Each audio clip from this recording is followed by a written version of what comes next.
திராவிட நாயகனே வாழ்க பல்லாண்டு என வாழ்த்தி மகிழும் அமைச்சர் மெய்யநாதன். மார்ச் 1 ஏழைகளின் சிறப்பில் இறைவனை காணும் முதலமைச்சர் மு.க. ஸ்டாலின் அவர்களை வாழ்க பல்லாண்டு என வாழ்த்தி மகிழ்கிறார் அமைச்சர் கீதா ஜீவன். அப்பா என்ற சொல் வயதினால் அல்ல, நீங்கள் காட்டும் வாஞ்சையினால் தான். வாழ்த்தி வணங்கும் அமைச்சர் கே.என். நேரு. ரிஷபராசி நண்பர்களுக்கு பராபவ ஆண்டு அற்புதமாக இருக்கும்னு நான் ஆரம்பிக்க போகிறேன். இந்த வருஷம் அதிகமான காதல் திருமணம் யாருக்கு நடக்கும்னா ரிஷபத்துக்கு தான் நடக்கும். ரிஷபத்தை பொறுத்த வரைக்கும் நிறைய பேருக்கு டப்பு பல இடங்கள்லேருந்து வரும். அக்டோபர் மாதத்துக்கு அப்புறம் பெரிய பணம் வரும். ரிஷபத்தில் பிறந்த பாதி ஆண்களுக்கு நிறைய பேருக்கு வேலையில் பெரிய ஒரு வெற்றி காணக்கூடிய ஒரு காலம். ரிஷபராசியில் பிறந்தக்கூடிய அரசியல்வாதிகளுக்கு வெற்றி உறுதி. கண்டிப்பாக வெளியூர் போகக்கூடிய வாய்ப்புகள், வெளிநாட்டில் செட்டில் ஆகக்கூடிய வாய்ப்புகள், அங்கே போய் பிஆர் வாங்கக்கூடிய வாய்ப்புகள், இந்த மாதிரி சும்மா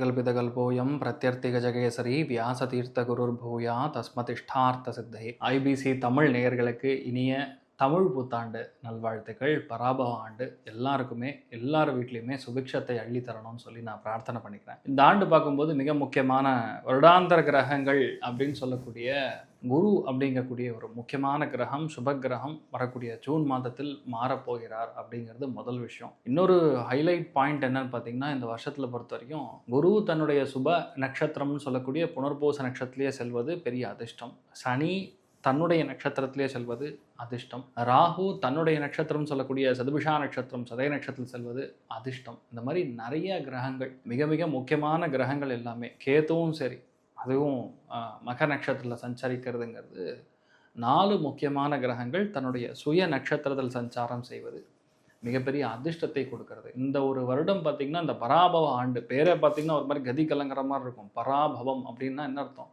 எல்லா இடத்துலையும் அவமானம் தான், எல்லா இடத்துலையும் பிரச்சனை தான், எல்லா இடத்துலையும் மோதல்கள் தான், எல்லா இடத்துலையும் அரசியல்லையே என்ன சொல்கிறது, முதுகில் குத்துறது, பலவிதமான கெட்ட விஷயங்கள் நடக்கிறதுங்கிற மாதிரி அந்த பேர் என்ன குறிக்கிறதுன்னு பார்த்திங்கன்னா பராபவம். ஸோ வார் கண்டிப்பாக வரும். ரிஷபராசி நண்பர்களுக்கு பராபவ ஆண்டு அற்புதமாக இருக்கும்னு நான் ஆரம்பிக்க போகிறேன். ஏன்னு பார்த்தீங்கன்னா, உபஜயஸ்தானங்களில் முக்கியமான இடம்ங்கிறது குரு போய் 3ஆம் இடத்துல உட்கார்றது, மறைவது நல்லது கிடையாது. ஆனால் ரிஷபத்துக்கு குரு மறைவது தப்பே கிடையாது, உண்மை தான். ஏன்னா திரிகோணத்தில் சனி உட்கார்ந்துருக்கிற வரைக்கும் நிறைய பேருக்கு சிஸ்டம், ஐடி, சாஃப்ட்வேர், கம்யூனிகேஷன், இளைய சகோதரன் சகோதரிகள், வியாபாரம், பெட்ரோல் பங்கு, காய்கறி வியாபாரம், ஆன்லைன் ஃபுட்டு சம்மந்தப்பட்ட விஷயம், க்ளவுட் கிச்சன் சம்மந்தப்பட்ட விஷயங்களாகட்டும், கலைகள் சார்ந்த விஷயங்கள், டர்ஃபு போடுறது, இந்த மாதிரி டிஃப்ரெண்ட்டாக தொழிலை கண்டுபிடிச்சு அதில் பெரிய முனைவர்களாகக்கூடிய வாய்ப்புகள். யாரெல்லாம் ப்ரீ ஸ்கூல் நடத்துகிறீங்களோ அவங்க எக்ஸ்பேண்ட் பண்ணுவீங்க. நிறைய பேருக்கு புது வாய்ப்புகள் தேடி வரும். மார்க்கெட்டிங் செய்யக்கூடிய நபர்களுக்கு அற்புதமாக இருக்கும். உங்கள் வீட்டில் திருமணம் 2 திருமணம் நடக்கும். உங்களுக்கு 2 திருமணம்னு அர்த்தம் கிடையாது. உங்கள் தங்கச்சிக்கோ இல்லை உங்கள் தம்பிக்கோ கல்யாணம் ஆகும். உங்களுக்கு குழந்தை பிராப்தம் ஏற்படக்கூடிய ஒரு காலகட்டம். நிறைய பேருக்கு இடம் விற்க முடியல, வீடு விற்க முடியும்னா கண்டிப்பாக வீடு விற்கக்கூடிய, இடம் விற்கக்கூடிய பிராப்தம். இளைய சகோதரருடைய ஹெல்த்து, கழுத்து பகுதி, கை பகுதி, இவங்களுக்கெல்லாம் கொஞ்சம் பிரச்சனை வரக்கு வாய்ப்பு இருக்குது. ஆண்களாக இருந்தீங்கன்னா கண் சம்மந்தப்பட்ட, தொண்டை சம்மந்தப்பட்ட பிரச்சனைகள் வந்து போகும். ரிஷபத்தை பொறுத்த வரைக்கும் நிறைய பேருக்கு வெளியூருக்கு குடிபெறக்கூடிய வாய்ப்புகள் ஏற்படும். நிறைய பேருக்கு இருக்கிற லேண்டை வித்துருவீங்க. நிறைய பேர் புது இடத்துக்கு போவீங்க. மாற்றம் அப்படிங்கிறது ரிஷபத்துக்கு சும்மா ஜுஜிபி மேட்ருங்கிற மாதிரி டக்குன்னு மாறும்.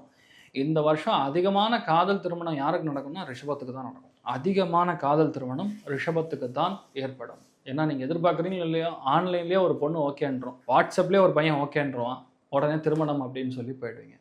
ரிஷபத்துக்கு இருக்கக்கூடிய ஒரே கவலை என்னன்னு பார்த்தீங்கன்னா, எல்லாரையுமே நீங்கள் நல்ல இடத்துல வச்சுக்கணும், யாரையுமே மனசு கோணாமல் நடந்துக்கணும்னு நீங்கள் எதிர்பார்க்குறீங்களா? அங்கே தான் பிரச்சனையே. அப்படி இருக்க எல்லாருக்கிட்டையும் நீங்கள் அசிங்கமான பாட்டுட்டு தான் இருப்பீங்க. இவ்வளோ நாள் இருக்கிற பிரச்சனை அப்படியே ஓயும். ஃபஸ்ட்டு குடும்பத்தில் கூடிய சஞ்சலங்கள் நிவர்த்தி ஆகும். ரிஷபத்தை பொறுத்த வரைக்கும் நிறைய பேருக்கு டப்பு பல இடங்கள்லேருந்து வரும். அக்டோபர் மாதத்துக்கு அப்புறம் பெரிய பணம் வரும். அக்டோபர் மாதத்துக்கு அப்புறம் பார்த்திங்கன்னா நிறைய பேருக்கு லேண்டு வாங்குவீங்க.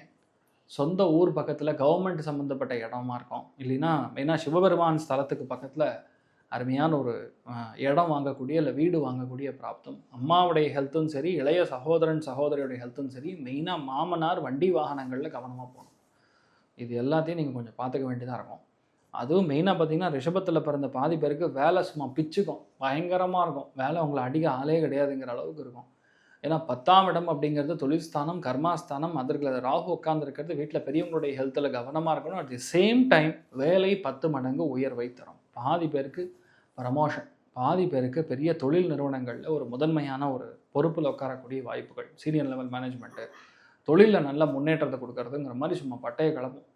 ஒரே விஷயம்தான், வீட்டில் நிம்மதி இல்லாமல் இருக்கக்கூடிய ஒரு நிலைமை. 4ஆம் இடத்துல உட்காந்துருக்கக்கூடிய கேது டிசம்பர் மாதம் வரைக்கும் அங்கே தான் இருக்கார். டிசம்பர் வரைக்கும் அவர் ஆட்டத்தை காமிப்பார். அதனால் பொதுவாக நிறைய பேருக்கு பிபி சம்மந்தப்பட்ட விஷயங்கள் அப் அண்ட் டவுன் ஆகும். ஒரு சில பேருக்கு அம்மாவுக்கும் உங்களுக்கும் தகராறுகள் கொடுக்கும், இல்லைன்னா அம்மாவை பிரிவது, இல்லையா சொந்த ஊரை விட்டு நம்ம வேறு ஊர் போகிறதுங்கிற மாதிரி இந்த மாதிரி விஷயங்கள் எல்லாமே கொஞ்சம் லைட்டாக அந்த ஜாலாக்கு காட்டும், அவ்வளோதான். ஆனால் ரிஷபத்தில் பிறந்த பாதி பேருக்கு பணத்துக்கு பிரச்சனை கிடையாது, இடம் மாற்றம் அப்படிங்கிறது நடக்கும். நிறைய பேருக்கு ஆன்லைன் மூலியமாக தொழில் அமையக்கூடிய பிராப்தம், அலைந்து திரிந்து செய்யக்கூடிய தொழில்கள் நல்லா செட் ஆகக்கூடிய வாய்ப்புகள்ங்கிற மாதிரி ரொம்ப நல்லா இருக்குது. பாதி பேருக்கு இந்த போட்டித் தேர்வுகளில் வெற்றி அடையக்கூடிய ஸ்தானம். நிறைய பேருக்கு கவர்மெண்ட் ஜாப், தமிழ்நாடு கவர்மெண்ட்டில் ஜாப் கிடைக்கும். சில பேருக்கு கொஞ்சம் வெளியூர் போய் பக்கத்து ஊர்லேருந்து பொண்ணு கிடைக்கும். ஒரு சில பேருக்கு பக்கத்து ஊர்லேருந்து பையன், சில பேருக்கு வெளிநாட்டில் இருந்தீங்கன்னா அங்கேயே பொண்ணு பிக்கப் ஆகும், ரெடி ஆகும். இந்த மாதிரி நிறைய விஷயங்கள் சாதகமாக இருக்கும். ரிஷபத்தில் பிறந்திருக்கக்கூடிய ஆட்களுக்கு இன்வெஸ்ட்மெண்ட்டில் ரொம்ப கவனமாக இருக்கக்கூடிய காலகட்டம். யார் வேணால் நம்ப முடியாது, எல்லாரையுமே பார்ட்னராக சேர்க்க முடியாது, எல்லாருமே நல்லவன்னு சொல்லி நம்ம முத்திரை குத்த முடியாது. ஒரு சில பேர் கண்டிப்பாக நமக்கு செட் ஆகாது. ஆனால் மெயினாக நண்பர்கள் சம்மந்தப்பட்ட விஷயங்களில் கவனமாக இருக்கணும், எச்சரிக்கையாக இருக்கணும். எல்லா விஷயங்களும் நமக்கு தெரியும், நம்ம நம்பினோன்னா கொஞ்சம் பிரச்சனை தான். எந்த ஒரு ரகசியமாக இருந்தாலும் ரகசியமாக இருக்கிற வரைக்கும் உங்களுக்கு பிரச்சனை கிடையாது. அப்போ என்ன அர்த்தம், முடிஞ்ச அளவுக்கு யாருக்கிட்டையும் நம்ம சொல்லக்கூடாது, அவசியம் இல்லாமல் பிரச்சனைகளுக்குள்ளே போகக்கூடாது. சொந்த பந்தங்களிடையே நிறைய அவமானங்கள் உண்டு. அவங்கள நீங்கள் ஒதுக்குறதோ எப்படி சொல்லலாம், ஒரு கல்யாணத்தை நிறுத்தணும்னா சீப்பை ஒழிச்சு வச்சா போதுங்கிற மாதிரி அவங்க டிசைட் பண்ணுவாங்க. உங்களுடைய வளர்ச்சி யாருனாலையும் தடுக்க முடியாது. நீங்கள் என்ன பண்ணுவீங்க, ஒரே அடியாக ஒதுக்கிடுவீங்க, அவ்வளோதான். இதுதான் நடக்கும். ரிஷபத்தில் பிறந்த பாதி ஆட்கள் ஆண்களுக்கு நிறைய பேருக்கு வேலையில் பெரிய ஒரு வெற்றி காணக்கூடிய ஒரு காலம். வேலைகளில் மிகப்பெரிய முன்னேற்றத்தை கண்டிப்பாக கொடுக்கும், அது டவுட்டே கிடையாது. 3ஆம் இடத்துல உட்காந்துருக்கக்கூடிய குரு பார்வை பலத்தை சும்மா ஜம்முன்னு கொட்டுறாரு. பாதி பேருக்கு ஃபர்ஸ்ட் ஆஃப் ஆல் கடன் சம்மந்தப்பட்ட பிரச்சனைகள் தீரும்.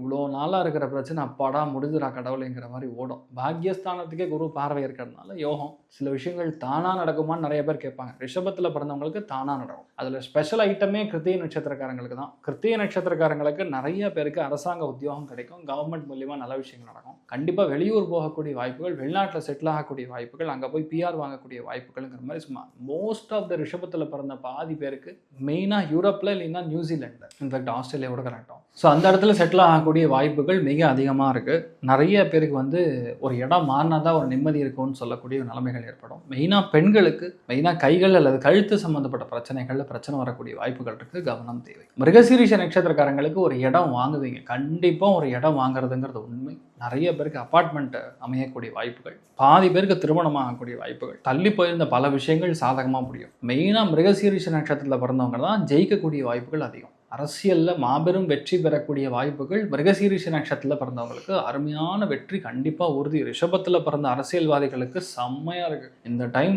உங்களுக்கு பெரிய ஒரு வெற்றி உண்டு. லக்னம் தான் மெயின், ராசியை வச்சு நம்ம ஒன்றுமே சொல்ல முடியாது. ஸ்டில் அதோடைய வேல்யூ பார்த்திங்கன்னா அதிகமாக இருக்கும். இந்த டைமில் என்னென்னா கூட இருக்கிறவங்களை மட்டும் நம்பக்கூடாது. ரிஷபத்தில் பிறந்த யாராக இருந்தாலும் சரி, அரசியல்வாதிகள் கூட இருக்கிறவங்க நம்பினீங்கன்னா அவ்வளோதான் முடிஞ்சுது. நமக்கு தெரிஞ்சே சில தப்புக்கள் நம்மளே செய்கிற மாதிரி, நம்ம கண்ணை நம்மே குத்திக்கிற மாதிரி. அதனால் கூட இருக்கிறவங்களை மட்டும் நம்பாமருங்க.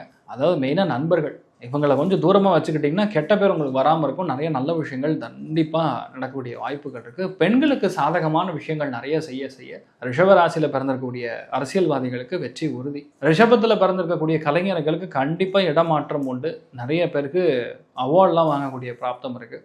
நிறைய பேருக்கு பெரிய ஹிட்டு கொடுக்கக்கூடிய படங்கள் நீங்கள் தயாரிக்கக்கூடிய வாய்ப்புகள் இருக்குது. மெயினாக இசை கலைஞர்களுக்கு செமையான டைமிங் ஓடுன்னு சொல்லலாம். ஸோ அதனால் பெருசாக சரியில்லைன்னு சொல்கிற மாதிரி கிடையாது. வேற்று மொழி மூலியமாக நமக்கு நல்லா நடக்கும். ரிஷபத்தில் பிறந்த கலைஞர்களுக்கு தெலுங்கு ட்ரை பண்ணிங்கன்னா ரொம்ப நல்லாயிருக்கும், சூப்பராக இருக்கும். சனி போய் உட்காந்துருக்கிறது லாபஸ்தானத்தில், 10ஆம் இடத்துல ராகு. எப்படி கூட்டி கழிச்சு பார்த்தாலும் சரி, கண்டிப்பாக அதிகமாக உங்களுக்கு பணம் கொடுக்கக்கூடிய ஒரு ஸ்தானம்ங்கிறது தெலுங்கு தான். அதனால் அதில் தான் உங்களுக்கு பெரிய ஒரு வெற்றி கொடுக்கக்கூடிய ஸ்தானம் இருக்குது. ஸோ பொதுவாக பார்த்தீங்கன்னா ரிஷபராசி நண்பர்களுக்கு சந்தோஷத்தின் அடிப்படையில் ஆல்மோஸ்ட் 80% இருக்குன்னு சொல்லலாம். பொருளாதாரத்தில் வளர்ச்சி 90% இருக்கிறது. உங்களுக்கு பரிகாரம் பிராயச்சித்தம்னா திருப்பதி தான். ஏழுமலையான போகிறங்க, ஜம்முன்னு வழிபாடு பண்ணுங்க, நல்ல விஷயங்கள் நிறைய நடக்கும். அடுக்கிறது இனிய புத்தாண்டு நல்வாழ்த்துக்கள். திராவிட நாயகனே வாழ்க பல்லாண்டு என வாழ்த்தி மகிழும் அமைச்சர் மெய்யநாதன். மார்ச் 1 ஏழைகளின் சிறப்பில் இறைவனை காணும் முதலமைச்சர் மு.க.ஸ்டாலின் அவர்களை வாழ்க பல்லாண்டு என வாழ்த்தி மகிழ்கிறார் அமைச்சர் கீதா ஜீவன். அப்பா என்ற சொல் வயதினால் அல்ல, நீங்கள் காட்டும் வாஞ்சையினால் தான் வாழ்த்தி வணங்கும் அமைச்சர் கே.என். நேரு.